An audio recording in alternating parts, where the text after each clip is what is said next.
Hello students, welcome to Catalyst Institute. मैं हूं सोनिया और आज हम कंटिन्यू कर रहे हैं अपने +1 केमिस्ट्री का chapter 1 some basic concepts of chemistry. हमने यहाँ पर लॉस तक पढ़ लिए थे। पिछली वीडियो आपने ना देखी हो तो ज़रूर देखना। आज हम उसी के आगे करने जा रहे हैं atomic mass and molecular masses.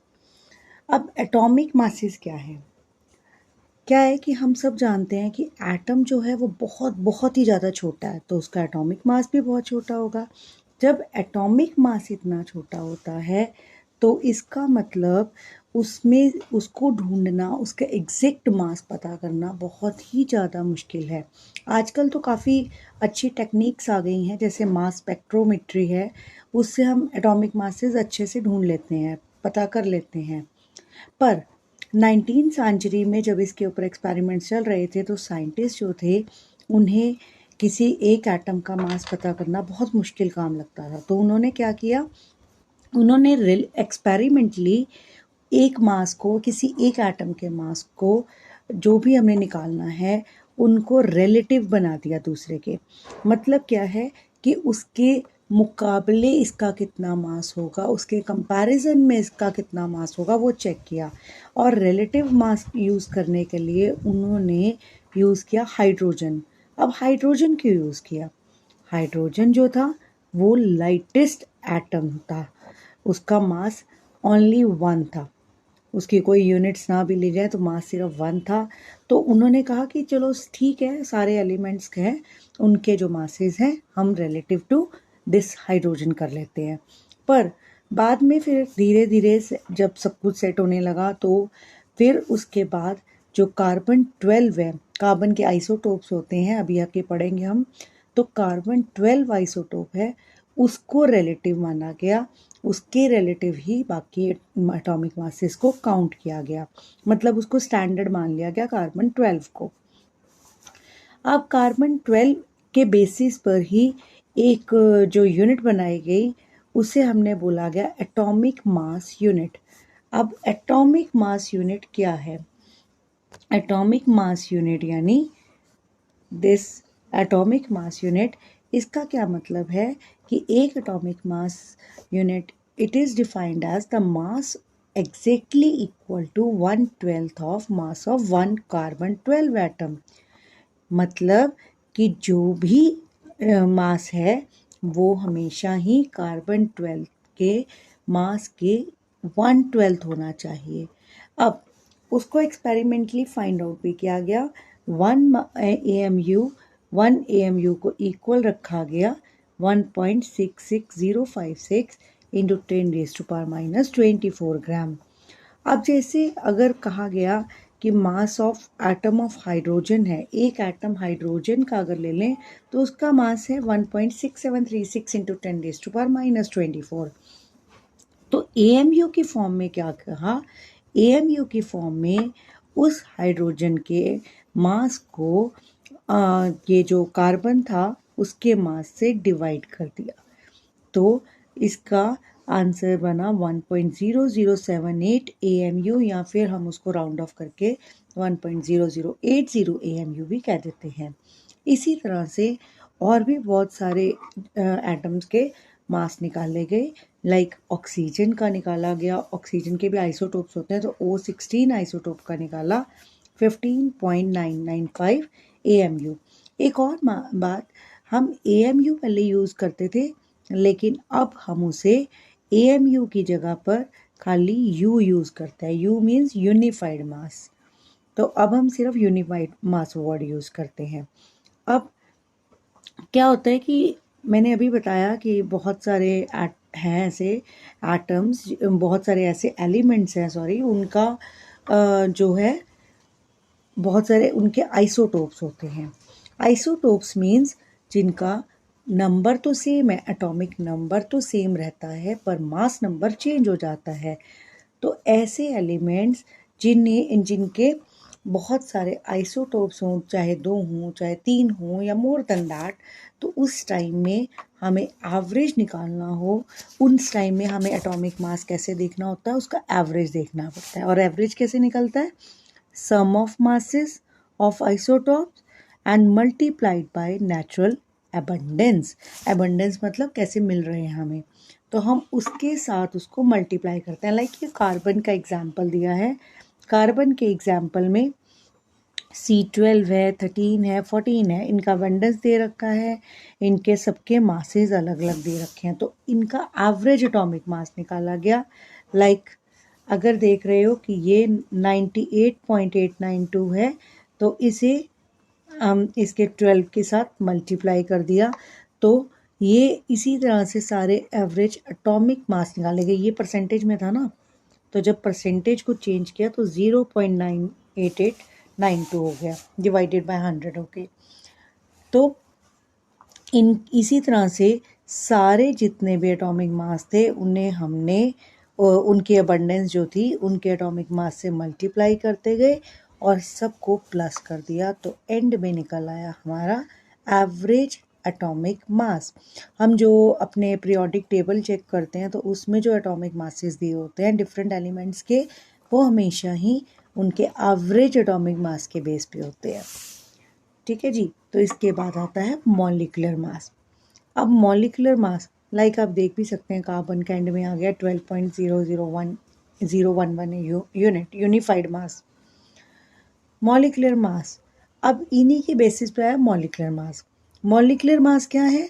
Some of atomic masses, मतलब जितने भी एटॉमिक मासेस हैं एलिमेंट्स में, जितने भी एलिमेंट्स हैं किसी मॉलिक्यूल में, उन सब के एटॉमिक मासेस को ऐड कर दिया गया, तो बन गया मॉलिक्यूलर मास. अब उनके जितने भी एटॉमिक मास थे, हम उनके नंबर ऑफ एटम से उनको मल्टीप्लाई करते हैं, फिर ऐड करते हैं. लाइक आप देख सकते हो, ये मीथेन है. मीथेन मतलब CH4. इसमें एक कार्बन था जिसका अभी हमने एटॉमिक मास चेक किया था 12.011, और फिर ये था हाइड्रोजन, इसका भी हमने अभी निकाला था 1.008. लेकिन कार्बन तो था 1, तो उसको तो मल्टीप्लाई बाय 1 करेंगे तो सेम रहेगा, लेकिन इसकी कितने थे एटम्स, इसमें 4, तो हम इसे 4 से मल्टीप्लाई करेंगे. फिर जो भी आंसर्स आते हैं उन्हें हम नॉर्मली प्लस कर देंगे, तो आपका आ जाएगा, क्या आ जाएगा? Molecular mass.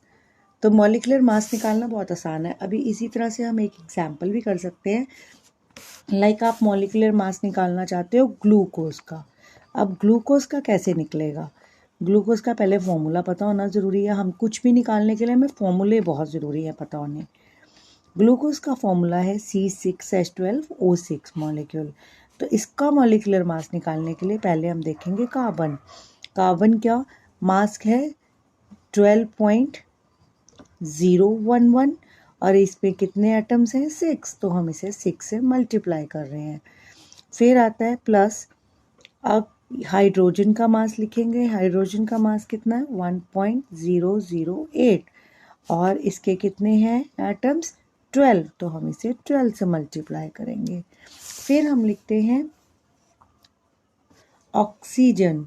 अब ऑक्सीजन का मास निकाला गया 16.00, और इसके कितने एटम है? 6, तो हम इन्हें 6 से मल्टीप्लाई करेंगे, तो हमारे पास टोटल क्या आ जाएगा? 72.066 प्लस 12.096 प्लस 96, और इसके बाद अगर हम इन्हें सबको प्लस कर देंगे तो हमारे पास आंसर आएगा 180.162 यूनिट और यूनिफाइड मास. अब हमने एटॉमिक मास पढ़ लिया, एवरेज एटॉमिक मास पढ़ लिया, और मॉलिक्यूलर मास भी पढ़ लिया. अब आया फॉर्मूला मास. अब फॉर्मूला मास क्या है? फॉर्मूला मास यूज़ होता है आयनिक कंपाउंड्स में. आयनिक कंपाउंड्स में जो एटम्स है वो आयंस की फॉर्म में है, एक पॉजिटिव और नेगेटिव, वो आयन से बना हुआ है. तो आयनिक कंपाउंड्स के लिए निकालने का तरीका बिल्कुल सेम है, वैसे उसी मेथड से निकालेंगे जैसे हम मॉलिक्यूलर मास निकालते हैं, पर इसमें हम आयंस के मासेस को ले लेते हैं. लाइक हम सोडियम क्लोराइड की अगर एग्जाम्पल ले रहे हैं तो same thing, atomic mass of sodium लेते हैं, एटॉमिक मास ऑफ क्लोरीन लेते हैं, और उन्हें प्लस करके उनका निकाल दिया हमने फॉर्मूला मास. तो फॉर्मूला मास कोई चेंजेस नहीं है, बस वो आयनिक कंपाउंड्स के मासेस हैं। अब इन्हीं सब बेसिस पर आता है हमारा next topic, that is mole concept. Mole concept बहुत इम्पॉर्टेंट टॉपिक है ये। अब इस मोल कंसेप्ट में क्या कहा, पहली बात तो मोल क्या चीज़ है, मोल क्या होता है। अब एक्चुअली में क्या है कि एटम्स तो बहुत ही छोटे साइज़ के हैं। अब हमने उनको फिर एक ग्रुप में लेना शुरू किया। लाइक अगर हम कहते हैं ना अगर 12 आइटम्स है तो उनके लिए हम से एक सिंगल वर्ड यूज़ करते हैं 1 डज़न। ऐसे ही अगर 20 आइटम्स हम कह देते हैं स्कोर, और अगर 144 आइटम्स हम कहते हैं ग्रॉस। तो इसी तरह से ये छोटी छोटी चीज़ों को काउंट करने के लिए एक हर चीज़ के लिए हम एक नई चीज़, एक बड़ा वर्ड रख लेते हैं। लाइक 12 आइटम्स का डज़न कहा, ऐसे ही atoms, molecules, particles, ions, electrons, इन सबको हमने करने के लिए इनको डिनोट करने के लिए हमने एक वर्ड रखा मोल। मोल। अब ये मोल क्या है, मोल क्या होता है? मोल का मतलब है 1 mole is amount of substance that contains as many particles or entities as there are atoms in exactly 12 gram of C12 isotope। इसका क्या मतलब है? किसी भी सब्सटेंस की ऐसी अमाउंट जिसमें इतने पार्टिकल्स या एंटिटीज हों जितने कि 12 ग्राम ऑफ C12 आइसोटोप के एटम्स में होने चाहिए। तो इसी के बेस पर मास भी दे दिया गया। 1 मोल ऑफ सब्सटेंस को हमने मोलर मास कह दिया। अब इसके लिए हमने क्या किया, हमने ये रखा। अब एक और बात थी कि मोल ऑफ सब्सटेंस, इस बात पे जोर दिया गया कि जो मोल है सब्सटेंस का उसमें हमेशा ही सेम नंबर ऑफ एंटिटीज़ होंगी। उसका कोई मतलब नहीं है कि वो कौन सा सब्सटेंस है। ठीक है जी। जैसे कि अगर हम कहते हैं कि मास ऑफ, अगर हम कह रहे हैं 1 मोल ऑफ हाइड्रोजन एटम है तो या फिर हम कह देते हैं कि 1 ग्राम है हाइड्रोजन एटम, तो वो भी 1 मोल के इक्वल है। अगर हम कहते हैं 12 ग्राम ऑफ कार्बन, वो भी 1 मोल के इक्वल है। मतलब एंटिटीज उनमें सेम ही होनी चाहिए, चाहे वो कोई भी सब्सटेंस हो। तो सबसे ज़्यादा ज़रूरी था इसको देखने के लिए कि 1 मोल ऑफ कार्बन जो है वो हमेशा ही 12 ग्राम के इक्वल होता है। उसके हिसाब से नंबर ऑफ एटम्स भी निकाले गए। Number of atoms find out करने के लिए जो भी मास होता है कार्बन का, उसे कार्बन के जितने एटम होते हैं उस ग्राम में उनसे डिवाइड कर दिया। ठीक है। एटम कैसे डिवाइड कर दिया कि कहा गया कि जो मास है कार्बन 12 का, अगर उसको जब फाइंड आउट किया गया तो वो मिला 1.990268 इंटू 10⁻⁻23 ग्राम के इक्वल। तो जब 12 ग्राम को उससे डिवाइड किया गया तो उससे आए नंबर ऑफ एटम्स 6.0221367 इंटू 10⁻23। हम इन्हें नॉर्मली यूज़ करते हैं 6.022। हम इतनी चीज़ को छोड़ देते हैं, इनको राउंड ऑफ कर देते हैं, तो बन जाता है 6.022 इंटू 10⁻23। अब इसके लिए एक, क्योंकि ये नंबर ऑफ एंटिटीज़ 1 मोल में बहुत ज़्यादा इंपॉर्टेंट हो जाती हैं, तो हमने इनको सेपरेट नेम भी दे दिया और सिंबल भी दे दिया। जैसे हमने इनको बोल दिया एवोगैड्रो कांस्टेंट। ये जो एंटिटी है ना 6.022, हमने इसको बोल दिया एवोगैड्रो कांस्टेंट और इसका नाम दे दिया एवोगैड्रो कांस्टेंट और इसका सिंबल दे दिया N nought. N nought, nought means ये ज़ीरो, छोटी सी ज़ीरो जो लगा दी गई उसको बोल दिया एन नॉट। तो इसे हम एवोगैड्रो कांस्टेंट भी कह रहे हैं। और इससे क्या हुआ कि हमें अब पता लग गया कि चाहे 1 मोल ऑफ हाइड्रोजन एटम हो उसमें भी 6.022 × 10⁻23 एटम्स होंगे। अगर हम कहते हैं कि ये 1 मोल ऑफ वाटर मॉलिक्यूल्स हो तब भी 6.022 × 10⁻23 कहते हैं एटम्स के इक्वल है। चाहे वो सोडियम क्लोराइड हो, कोई भी हो, 1 मोल का एक मतलब है कि वो हमेशा ही 6.022 इंटू 10⁻23 एटम्स के इक्वल ही होगा। तो और मोलर मास क्या है, मोलर मास को भी हमने फॉर्मूला मास के हिसाब से ही बनाया। जैसे मोलर मास वाटर का दे दिया 18.02 और मोलर मास सोडियम क्लोराइड का दे दिया 58.5 ग्राम पर मोल। हम इन सबको ग्राम पर मोल की फॉर्म में देखने लगे हैं। ठीक है जी, तो ये था हमारा मोल कंसेप्ट। मोल कंसेप्ट के लिए आप एक तो क्वेश्चन भी समझ सकते हैं अगर समझना चाहते हैं तो। इसके लिए बहुत अच्छे से क्वेश्चन है कि अगर हमारे पास क्वेश्चन आता है कि अगर हमारे पास 3 मोल्स इथेन के हैं, 3 मोल्स ऑफ इथेन। इथेन क्या होता है?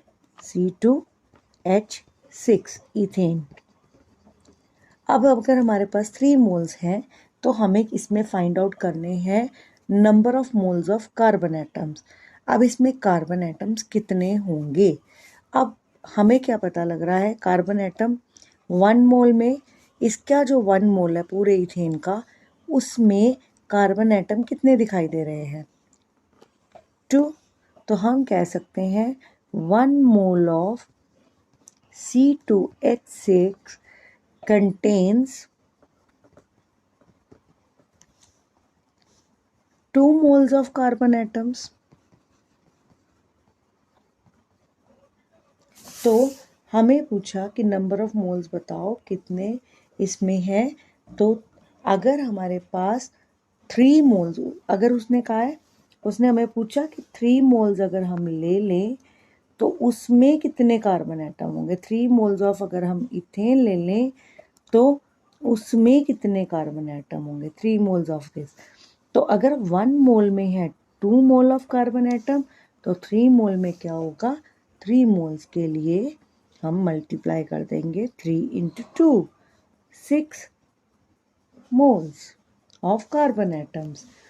ऐसे ही दूसरा क्वेश्चन पूछा गया इसी के साथ ही कि अगर 3 मोल्स ऑफ इथेन में हमें फाइंड आउट करने हैं number of moles of hydrogen atoms. अब हाइड्रोजन एटम्स कितने हैं आपको दिखाई दे रहे हैं, इसमें हाइड्रोजन एटम है 6। अब हाइड्रोजन एटम अगर हम कहते हैं कि 1 मोल में 1 मोल ऑफ जो C2H6 है, इसमें C2H6 अगर इसमें हमारे पास 6 मोल्स ऑफ हाइड्रोजन एटम्स हैं तो अब टोटल 3 मोल्स में कितने होंगे? अगेन सेम थिंग, 3 इंटू 6 यानी 18 मोल्स ऑफ हाइड्रोजन एटम्स।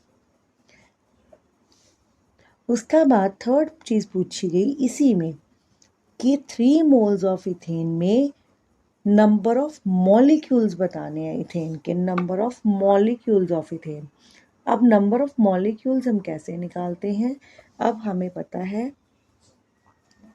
1 मोल है जो C2H6 का। अब इसमें अब हमने जब कहा था ना 6.02 इंटू 10⁻22, 6.022 इंटू 10⁻22, उसका मतलब चाहे वो मॉलिक्यूल्स हों, चाहे वो एटम्स हों, चाहे वो आयंस हों, सभी 1 मोल के इक्वल ही होते हैं। अब इसमें मॉलिक्यूल्स की बात की गई है तो अगर 1 मोल है C2H6 का तो 1 मोल में तो हमेशा ही उतनी ही चीज़ होगी। अगर मॉलिक्यूल पूछा तो यहाँ मॉलिक्यूल लिख दो, अगर एटम पूछते हैं एटम लिख दो, पर यहाँ पर क्योंकि ये है ही मॉलिक्यूल तो इसमें मॉलिक्यूल ही आएगा। तो अब उन्होंने पूछा फिर 3 मोल्स में कितने होंगे?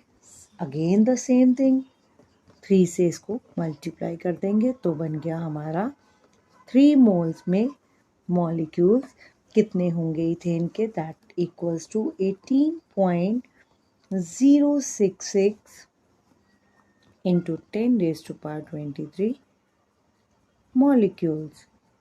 मतलब अगर आप कोई भी छोटी मोटी इनके बारे में मॉल कंसेप्ट को एक बार समझ लेते हो तो आपके लिए इसको समझना बहुत ही आसान हो जाता है। एक्चुअली हम इसमें सिर्फ 2-3 फॉर्मूले यूज़ करते हैं। पहला फॉर्मूला, अगर हमें नंबर ऑफ मोल्स निकालना है जिसे हम n भी कहते हैं, तो हम यूज़ करते हैं उसके लिए small m over capital M। Small m क्या होता है? गिवन मास, ये मैं पहले भी वीडियोस में बता चुकी हूँ अपनी, और ये होता है मोलर मास, मोलर और मॉलिक्यूलर वटेवर भी जो दिया हुआ है। फिर एक होता है अगर हमें नंबर ऑफ पार्टिकल्स निकालने हैं तो वो हो जाते हैं n/n0। n क्या होते हैं? Given number of particles, particles में क्या आ जाते हैं? एटम्स, मॉलिक्यूल्स और आयंस, और ये क्या होते हैं? जो एवोगैड्रो नंबर है। अभी मैंने बताया था ना आपको, एवोगैड्रो नंबर से सब डिवाइड हो जाता है। तो ये आ गया आपका, इससे भी निकल आता है।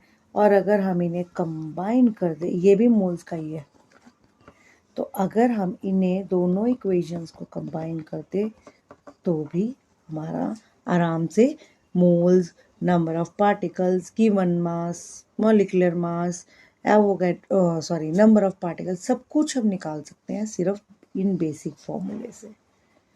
बाकी थोड़ा बहुत तो इधर उधर होता रहता है, पर मेन फॉर्मूला यही है, इन्हीं से ही सब कुछ निकालना है। बस आपको आना चाहिए कि कैसे इसमें वैल्यूज़ पुट की जाए। वैल्यूज़ को समझो और इनमें यूज़ करो। तो आज के लिए बस इतना ही। आई होप आपको ये अच्छे से समझ आ गया होगा, और अगर आपको ये वीडियोस अच्छी लग रही हैं, आपको ये समझ आ रहा है, तो हमारे चैनल को सब्सक्राइब कीजिए, इस वीडियो को लाइक कीजिए, कमेंट करो एंड शेयर ज़रूर करो। और also check our Insta account, link given in our description box. Thank you. मिलते हैं अब अगली वीडियो में।